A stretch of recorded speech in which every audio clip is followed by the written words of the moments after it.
салому алейкум дӯстони канали мо. Ба канали мо хуш омадед. Дар видео лайк гузоред ва мо оғоз мекунем. дӯстон, Тинкофф барои мизоҷонаш имконияти калонро пешниҳод кард.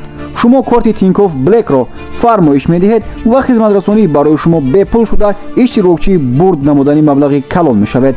онҳо картаро то ҷои истиқомататон оварда медиҳанд.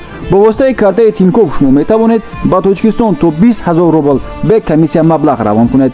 худи ҳозир даромада фармоиш диҳед. мо дар комментария силкашро гузоштаем.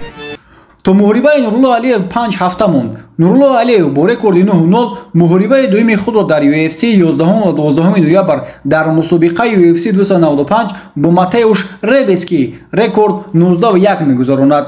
ин муҳориба дар Нью-Йорк барпо мешавад. айни ҳол варзишгари тоҷик дар амрико дар толорҳо ва лагерҳои машҳур ба муҳорибаи навбатиаш тамрин ва омодагии ҷиддӣ дида истодааст, чун танҳо дар асоси меҳнат ва тамринҳои дуруст ӯ метавонад ҳарифро шикаст диҳад. айни ҳол аз рӯи историяҳое ки Нурулло дар инстаграмаш мегузорад дида мешавад ки ӯ аллакай веси зиёдро партофта омодагии ҷиддӣ дида истодааст. ба ҳар ҳол мо ба Нурулло Алиев омодагии хуб ва беосебро таманно мекунем. охири ҳамин моҳ, аниқтараш 21 октябр бошад, варзишгарони мо Муҳаммад Наимов ва Муин Ғафуров дар мусобиқаи UFC 294 баромад хоҳанд кард.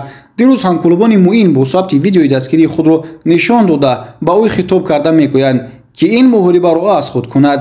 ин видео дастгирии ҳамкулубонашро мураббии Муин Нима Мажари дар инстаграми худ гузошта навиштааст ки мавсими ҷанги Муин дар UFC дар Абу-Даби аст. биёед ин корро кунем.